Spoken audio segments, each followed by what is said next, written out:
Hai teman, kembali lagi bersama saya yang akan membacakan novel yang berjudul Terpaksa Menikahi Pak Ustadz. Saya ucapkan terima kasih untuk yang sudah bergabung, untuk yang sudah support, yang sudah like, sudah memberikan komentar, yang sudah mensubscribe video ini. Saya ucapkan terima kasih karena berkat kalian saya semakin semangat untuk melanjutkan cerita ini. Bagi yang belum, mohon untuk bantuannya dengan cara like, memberikan komentar positif, serta subscribe di akhir video. Langsung saja, selamat mendengarkan. Bab 20. Bu Rita beranjak dan memeluk sang anak dengan erat. Ia bisa merasakan pedihnya hati Aluka, dicampakkan oleh orang yang kita pikir akan memberikan kebahagiaan. Itu sangat menyakitkan. Sabar sayang, insya Allah jodoh kamu lebih baik dari dia yang udah nyakiti kamu, ucap Bu Rita. Sebelah tangannya mengusap ujung mata yang berair. Maaf, ibu pasti jadi sedih, sesal Aluna. Kamu harus cerita apapun masalah kamu sama ibu ya. Jangan menyimpannya sendiri, pesan Bu Rita. Aluna mengangguk dalam pelukan sang ibu. Berbeda dengan Alika yang mencoba meraba apa yang dirasakannya saat ini. Apa ia sudah mencintai suaminya atau belum? Aluna malah menahan perih karena pengkhianatan. Apapun yang terjadi pasti ada hikmahnya. Aluna juga tidak ingin terus berlarut dalam kesedihan yang pasti tidak akan berujung jika masih terus diingat. Ibu jadi nangis gara-gara aku. Aluna menghapus jejak air mata di pipi sang ibu. Makanya kamu senyum, biar ibu juga ikut senyum. Masih ada laki-laki di luar sana yang lebih baik daripada dia. Allah pasti sudah menyiapkan jodoh terbaik untukmu.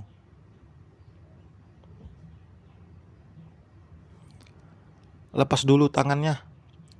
Gimana mau masak kalau kayak gini? Tegur Alika, karena ia mencoba melepaskan sendiri. Tentu sulit. Iya, duduk yang manis ya, nggak usah ngambek lagi, balas Syafiq. Kamu mau lanjut kuliah di mana? Tanya Syafiq.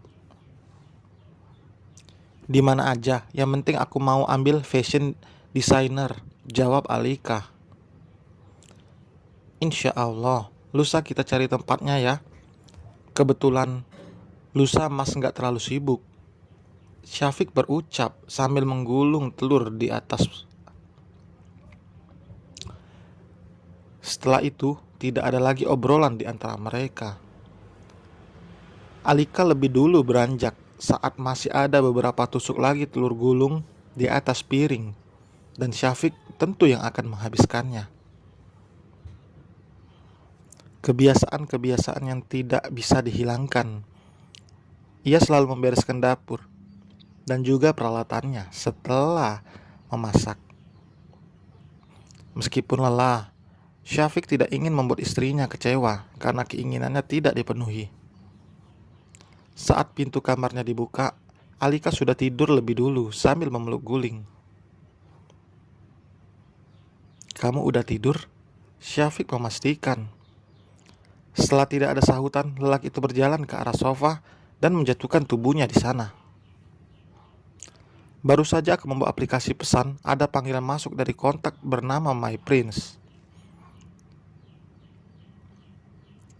Dengan senyum yang mereka, Syafiq langsung mengangkatnya tanpa menunggu waktu lama.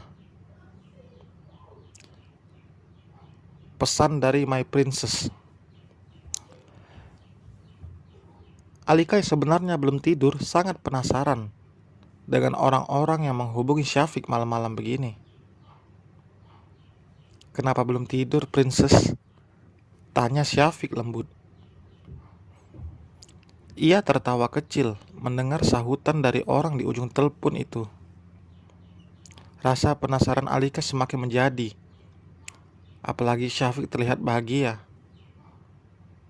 Apa mungkin itu selingkuhannya? Batin Alika bertanya-tanya. Manis sekali. Nggak bisa tidur karena memikirkan pangerannya. Insya Allah, besok ketemu ya. Sekarang tidur dan nyenyak. Syafiq memutuskan panggilan telepon setelah mengucapkan salam. Alika dengan cepat menutup lagi matanya dan berpura-pura tidur. Ada rasa tidak suka dalam hati Alika saat mendengar Syafiq ngobrol begitu hangat dengan seseorang yang sudah jelas adalah perempuan. Selang beberapa saat, Alika merasakan ranjangnya bergoyang saat Syafiq naik dan berbaring di sisi gadis itu. Masuk ke dalam selimut yang sama. Tangannya melingkar di perut Alika. Ia tidak mungkin menolak karena Syafiq tahunya jika Alika tertidur. Apa setiap kita tidur dalam posisi ini? Batin Alika. Ia bisa merasakan hangatnya pelukan Syafiq. Pagi harinya, mereka dikejutkan dengan kedatangan keluarga Cynthia yang akan menjemput mereka. Tanpa pengetahuan Nurma dan Laki, Cynthia sengaja melakukan ini karena tidak ingin mengganggu rumah tangga Alika dan Syafiq. Awalnya Cynthia juga berencana membawa Alika kabur, tapi karena melihat mereka berdua begitu serasi, apalagi Syafiq begitu perhatian dan menyayangi Alika, Cynthia tidak akan membiarkan Laki membuat keretakan dalam hubungan Alika dan Syafiq yang baru saja dibangun.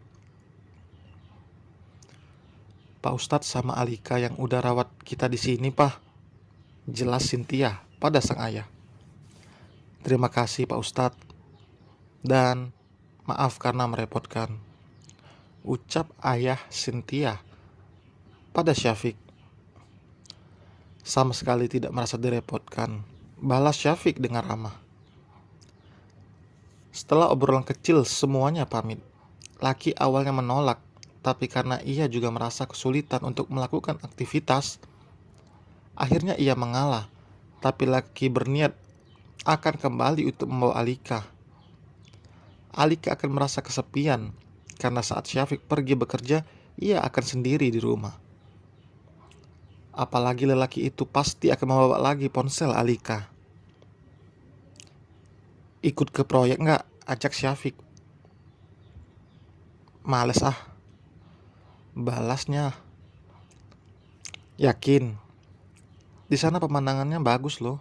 Sekalian nanti kita jalan-jalan. Siapa tahu kamu juga mau beli sesuatu gitu, papar Syafiq. Ya udah, aku ganti baju dulu. Alika berjalan ke kamarnya. Ia ingin membeli barang yang diincarnya. Ia tidak akan membiarkan Syafiq menolak apa yang diinginkannya nanti. Jika sudah berbelanja, Alika selalu kalap. Bahkan barang yang sebenarnya tidak perlu bisa saja dibelinya.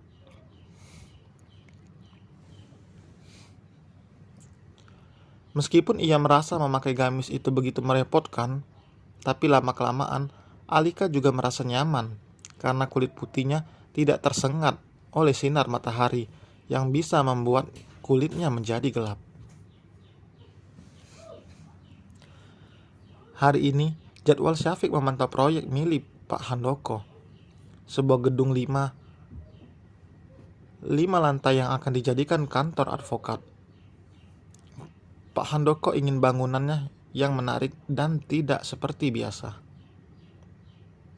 Syafiq hanya memantau proyek, setelah itu mengantuk. Alika berlanjut setelah itu pulang. Tidak ada jadwal padat. Besok juga Syafiq hanya akan menghadiri pertemuan sebentar sebelum mencarikan universitas untuk istrinya itu menimba ilmu. Di dekat bangunan yang akan dibuat kantor itu ada taman yang begitu hijau dan nyaman. Di belakangnya ada danau buatan. Suka? Tanya Syafiq. Lumayan. Aku duduk di sini ya. Om pergi saja ke sana. Aku juga mau telepon ibu, ucap Alika. Ya udah, Mas nggak lama kok. Syafiq berlalu menuju bangunan yang diperkirakan 1 bulan akan selesai. Pak Handoko sudah berada di tempat, membuat Syafiq merasa tidak enak. Tapi bukan Pak Handoko namanya jika ia terlalu mempermasalahkan hal itu. Pak Handoko tidak datang sendiri, melainkan bersama Kiara. Gadis itu bahkan menyempatkan waktu agar bisa bertemu kembali dengan Syafiq. Sambil berkeliling dengan mengobrol, Kiara juga masuk dalam mobil. Kiara juga masuk dalam obrolan, karena ia termasuk orang yang mudah akrab. Pak Handoko mengajak untuk makan siang, dan kali ini Syafiq tidak kuasa menolak, karena ia juga tidak memiliki kesibukan lain. Kalau begitu, kita berangkat sekarang, ajak Pak Handoko. Mari Pak. Alika yang duduk di kursi taman melihat Syafiq bersama 2 orang yang tidak dikenal keluar dari gedung. Pandangan Alika tertuju pada Kiara yang menatap Syafiq penuh kekaguman. Alika berpikir jika wanita itu adalah orang yang menelpon Syafiq tadi malam. Pak Handoko dan Kiara sudah pergi lebih dulu ke restoran. Syafiq menghampiri Alika yang memasang wajah tidak suka tanpa disadari olehnya. Alika cemburu, tapi ia enggan untuk mengakuinya. Ayo, kita makan siang dulu, habis itu belanja ya, tutur Syafiq. Tadi siapa? Bukan menjawab ucapan Syafiq, Alika malah melayangkan pertanyaan. Oh, itu Mbak Kiara, anaknya Pak Handoko yang punya proyek ini, jelas Syafiq. Bukan pacarnya Om, tuduh Alika. Syafiq mengerutkan dahi, dan detik berikutnya tawarannya terdengar membuat Alika mendengus kesal. Astagfirullah, mana mungkin. Sayangnya Mas ini cemburuan ya, goda Syafiq. Enggak, siapa yang cemburu? Kalau dia pacarnya Om kan bagus. Om nikah aja sama dia dan balikin aku ke ibu, sahutnya. Astagfirullah, jangan bicara seperti itu sayang. Mas bahkan baru kenal di acara kajian kemarin. Alika tidak menjawab. Ia merebut kunci mobil dari tangan Syafiq dan masuk lebih dahulu, meninggalkan Syafiq yang menggelengkan kepalanya saat menyadari jika sang istri ternyata cemburu. Sekian untuk bab kali ini. Terima kasih yang telah membaca, telah like, telah subscribe. Sampai berjumpa kembali.